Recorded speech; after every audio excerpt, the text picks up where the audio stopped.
Inilah sosok Andrea Henriette, bule berdarah campuran Inggris fasih ngomong bahasa daerah Indonesia menjadi sorotan. Andrea Henriette dikenal sebagai seleb TikTok. Kehadiran bule blasteran Inggris ini awalnya sempat viral dan membuat warganet Indonesia geger. Hal itu lantaran video-videonya berbicara fasih menggunakan beberapa bahasa daerah Indonesia seperti bahasa Sunda hingga bahasa Jawa. Bahkan diketahui Andrea Henriette juga menguasai 17 bahasa. Belum lama ini Andrea Henriette menjadi bintang tamu di acara TV Rumpi No Secret dan Lapor Pak. Andrea Henriette begitu fasih berbicara dalam beberapa bahasa daerah seperti bahasa Jawa dan bahasa Sunda. Ia juga sempat viral saat berbicara bahasa Jawa dengan logat yang medok.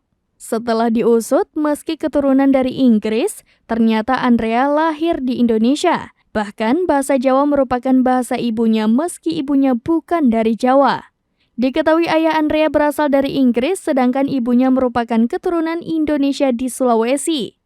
Wanita berusia 25 tahun ini pernah tinggal di Salatiga, Jawa Tengah. Menurut pengakuannya, kini Andrea Henriette menguasai 17 bahasa.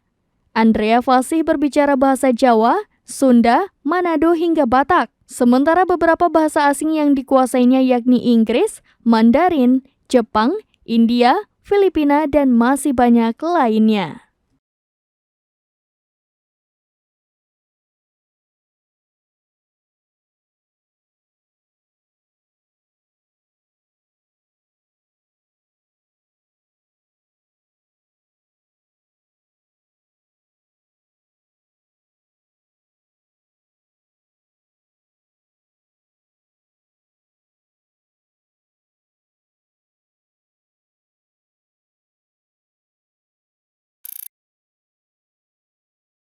Download Tribun X sekarang, menghadirkan lokal menjadi Indonesia.